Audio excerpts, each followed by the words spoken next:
everyone, thanks a lot for having me. Very excited to speak to you all in Korea.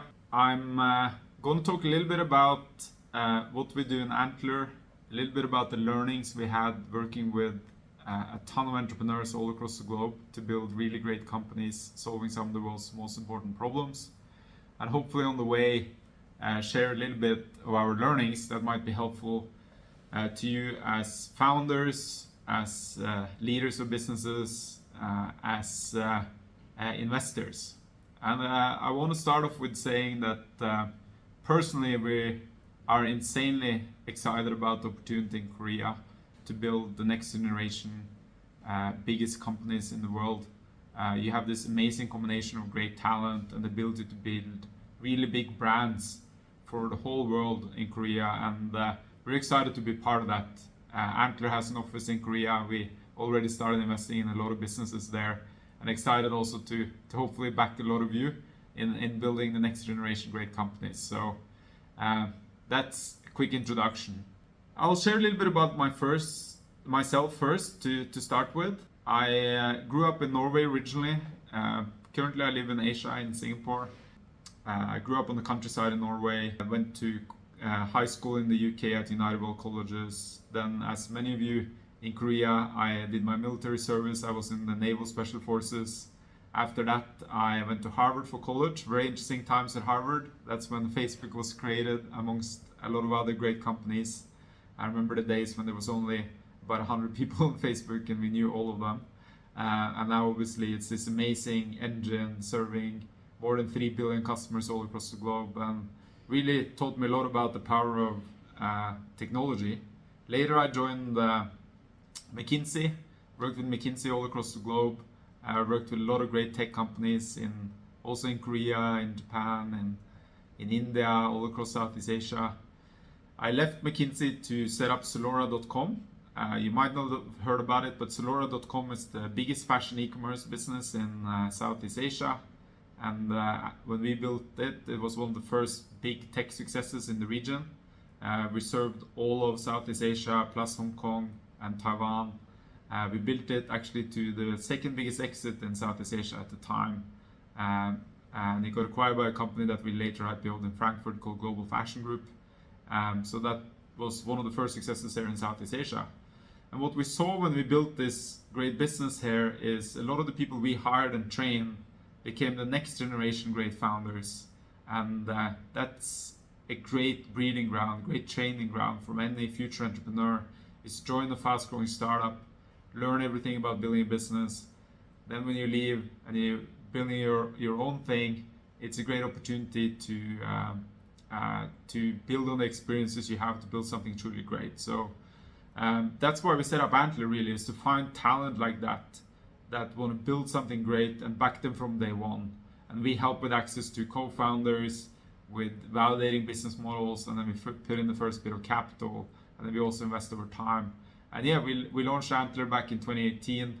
We're now active in 25 countries across 6 continents, and by most metrics, we're now the world's largest early stage investor. And we also set up in Korea, so we're live in Seoul, and I'm very excited to talk a little bit about that later. In terms of Antler's presence now, I talked about our presence across the globe. We're in 25 locations in 6 continents, all over Asia in the major hubs. Seoul is a very important city for us, but we're also in India, in China, in Southeast Asia. We're also in Australia. We're in MENAP. We're in East Africa, and we're expanding in Africa. We're all across the major hubs in Europe. We're also in North America, in Texas, in Boulder, Colorado, in New York, we're in Toronto, we're in Brazil. And the whole idea with this global ecosystem of offices is that if we back a great founder in Korea, we can help with global expansion, right? So for founders who want to build something not only for Korea, but they want to build something truly global, Antler is a great partner, as we can help with access to a lot of really interesting markets and also access to global investors. So that's the Antler global presence. So what do we do? Well, over the last few years, we assessed more than 150,000 founders, and we select the best of them. We selected 5,500 of them and invite them to come to one of our offices for 3 months, where we provide access to co-founders, we help validate business models, provide mentoring, and help incorporate the business and come in with the first bit of capital. So we also invest. That makes us a little bit different from most other VCs, as we look for founders that are just getting started instead of looking for companies that are already existing. We also do some investments in existing companies, but mostly we want to invest in founders from day zero, to really come in early on and support the best people in the world in solving important problems and back them really from the early stages. Out of the 5,500 founders who've been in our offices, we backed more than 700 companies. I think we're almost at 800 now. So yeah, very, very excited to support more great founders in Korea as well. This is our process. We select the best founders. Then you get invited into our office. We have an office in Korea that can host more than 100 founders at a time. We bring them in 2 to 3 cohorts a year, anything from 50 to 100 people. It's a great environment to find exceptional co-founders, validate your business model, and get the right advice to get started. And then we put in the first bit of capital. And this has become very popular. Last year we got 65,000 applicants from founders who wanted to work with us. We'd love to work with more founders, but unfortunately we need to select a few. And we try to select the very best of them to come and join us. So if you're interested, just go on our website, antler.co. You can apply for the next cohort in Seoul. Or if you're already building something, we'd love to look at your business anyways. So that's what we do, and then we come in with the first bit of money. Now, once we've invested, we help create early momentum. We help with access to global markets, get the product to the market, get the first customers on board, get the subsequent investors on board. We also make introductions to other VCs. We work very closely with the entire VC ecosystem. If there are some investors listening to this that haven't made a connection with us yet, we'd love to talk to you so we can help provide deal flow. And then we also invest. So we can invest up to Series C. So we can put up to $20 million US dollars into any company. And we do that through stages. So we want to be a long-term partner with you in your journey as a founder. These are just some of the amazing people we had the opportunity to work with all across the globe. Very diverse set of people, deep tech founders, great tech founders, great business people, great domain experts, people who are really deep in a specific industry, women, men, people from all our nationalities. We just want to back the best individuals, the best founders in building really great companies.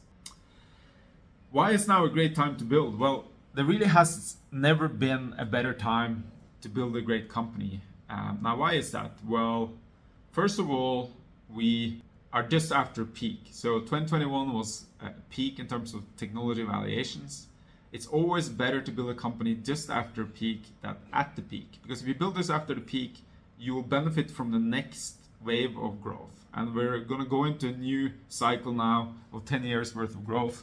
And that's when you want to start your business. So you want to start at the bottom and then grow with the economy. So now is by far the best time to build. The other reason is the world is truly global for the first time. For hundreds of years, people have been talking about globalization, but the world hasn't truly been global. It was very hard, actually, only 10 to 20 years ago to expand globally. You needed to set up local infrastructure. For example, when I built my last company, Solora, we had to set up server parks, build logistics networks, build warehouses, build our own payment system. Now you can plug into APIs, you can plug into sales channels, and you can access the whole world in one go. And that's pretty incredible. I mean, we saw it now recently with ChatGPT, OpenAI's new solution. They, I think, almost got 100 million customers in a month. Pokemon Go, when they launched, they got 50 million customers in 14 days. That is only happened very recently, that you could serve the whole world incredibly rapidly. If you go only 100 years back in time and think about another industry that is now very popular, think about the airplane industry. It took people 68 years for the entire airline industry to get 50 million customers. It took the TV industry, I think, 50 years to get 50 million customers. But now you can access the whole world immediately. On top of that, technologies are maturing much faster than we've ever seen before. It's just a tremendous opportunity to use those technologies to disrupt almost any industry. So great time to use these new technologies to find important problems to solve. And that leads to incredible disruption, right? The world is getting disrupted faster than ever. On top of that, there are some pretty big problems out there that needs to be solved, whether it's people coming out of poverty, making people's lives better, making healthcare more affordable and better, doing more preventive healthcare, climate change, energy transition. So many big problems out there that great people should spend their time solving, and we want to be part of your journey doing that.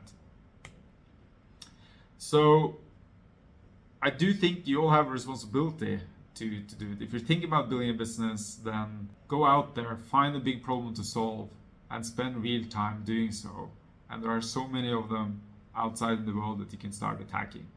Now, building a business is hard. Why does so many startups fail? We believe that most startups fail for the wrong reasons. You can ask anyone in the world what percentage of startups fail, and on average people will say 90%, 95%, 99%. Yes, a lot of startups fail, but you don't have to. You don't have to fail when you're building your business. There are many simple steps you can take to increase the chance of success quite considerably. And I just want to run through the kind of very basic building blocks of that and talk about a little bit about how Antler helps with that. And then the other thing I'm going to do is just share a few of my learnings building businesses and investing in businesses over the last 20 years or so. So what are the ingredients? Well, one, you need to be a great founder yourself, and you're not born a great founder. The key characteristics we've found in a great founder is 3. 1, you need a spike, something you're really great at, something you're better at than most of it. And if you think about yourself, you can start identifying what that strength is, and you can hone that and make it stronger, and you can leverage that to be a great founder. So know yourself, know what you're great at, develop that and make it better. So that's kind of trait number 1 for a great founder. Trait number 2 is you need drive. And drive is a combination of ambition, passion, and ability to execute.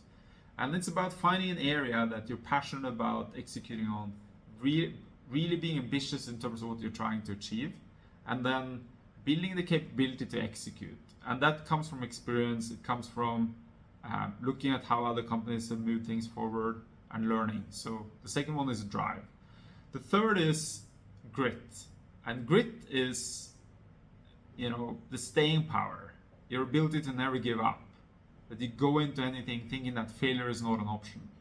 And none of the things you're born with, it's all things you can develop. So it's important for you who are thinking about being a founder or who already are a founder to think about those 3 things and how that will make you effective. So that's where it starts, like one great founder.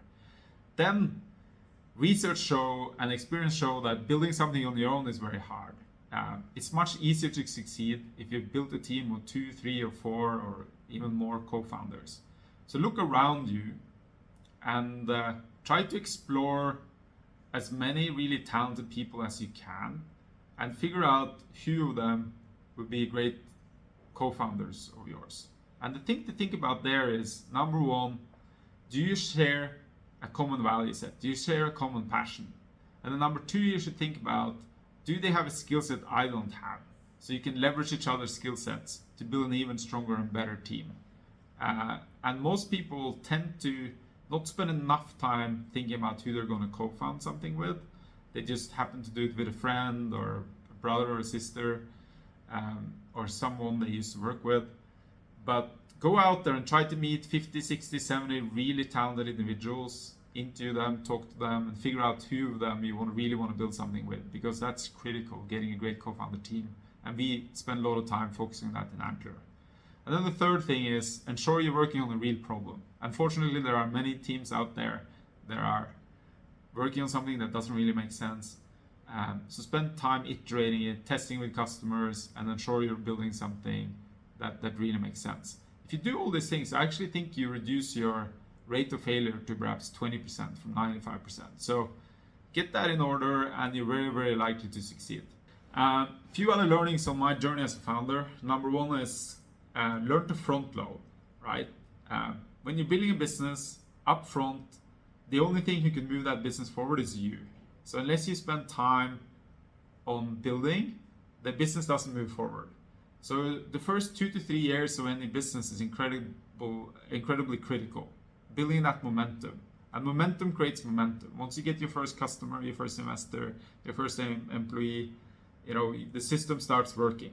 So ensure that you spend serious amount of time up front and are 100% dedicated to building your business. Tell all your friends, your family, next 2 to 3 years I'm going to be really busy. If you want to spend time with me, come help me out with my business. And that's called front loading. So I think that's my learning number 1. Number 2 is learn to hustle. Being a founder, you're going to get no's all the time. When you try to sell your product for the first time, people are going to say no. If you ask for investments, people are going to say no. People you try to hire are going to say no because you aren't anything yet.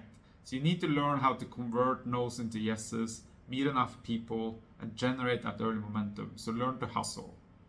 And the third thing is going into building your business with the mindset that failure is not an option, right? A lot of people think, hey, I should try building something, and if I fail, it's okay. I learned a lot and move on, which is okay. Like, people fail and it's okay, then you try again. But more importantly, you gotta go into your next thing or what you're building right now with the mindset that I'm not gonna fail no matter what. When you hit those really hard problems, you're gonna find a way around them or over them, and spend real time ensuring that you exhausted all opportunities to solve the problem before you give up. So go in there with the mindset that failure is not an option. These are kind of 3 major learnings for me in building businesses and investing in businesses. So why Korea?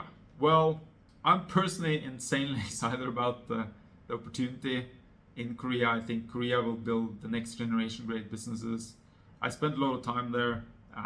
In my Solora days, we used to sell a lot of Korean products on our website across Southeast Asia. I spent now a lot of time there with Antler, and you have some of the best talent in the world. It's just clear. Some of the best engineers, some of the best brand builders, some of the best marketeers, some of the best entertainers. Like, Korea has some of the best people in the world, which is, the founder material. So that's number 1. Second is, Korea has over a long period of time built global brands, right? You build global brands within electronics, within high tech, within manufacturing. You build global brands within beauty, within entertainment. You already know how to build global businesses, and that's all what startups about. If you want to build a $10 billion, $100 billion, $1 trillion business, it's great being an ecosystem where people have been doing that for a long period of time. So that's the second thing. The third thing is, I know this as a fact, Koreans are incredibly hardworking, very ambitious, and really put in the effort to succeed, which is the most important trait in any founder. So those 3 criteria in general means that Korea, I think, should be one of the world's top 5 startup ecosystems, and has a tremendous amount of growth potential over the next few years. We have a great team in Korea. We have Gio, who built some great businesses in the region. He built 3 very successful businesses. He sold one of them to Binance. Another one is now doing insanely well. So Gio is one of our partners there. We have Gabriel, who's been investing in the region for a very long period of time. Exceptional investor. They're the 2 people running our fund there. We have another team of about 8 people. So a very strong team there who's all about supporting the next generation great founders. We also have a 700-person global advisory network that is all there to help you succeed as a founder and mentor you. We have 3,000 VC relationships, 2,500 angel relationships. So we built a platform to support you. And scan this QR code or go to antler.co and apply if you want to help build a business. We'd love to support you. If you want to follow us further or follow some of the updates from me, you can see some of my contact information there. You could read about Antler on antler.co. If you want to see my updates on Twitter, it's at Magnus Grimland. If you want to follow my updates on LinkedIn, it's Magnus Grimland. You can also reach out to me there, or Instagram, Magnus Antler. I keep posting about everything we do across the globe, and hopefully, you'll find that's inspiring and helpful in your journey as a founder. Thank you so much for having me. Very excited to see a lot of you in person over the next few years, and reach out if we can be helpful in any way. Thank you.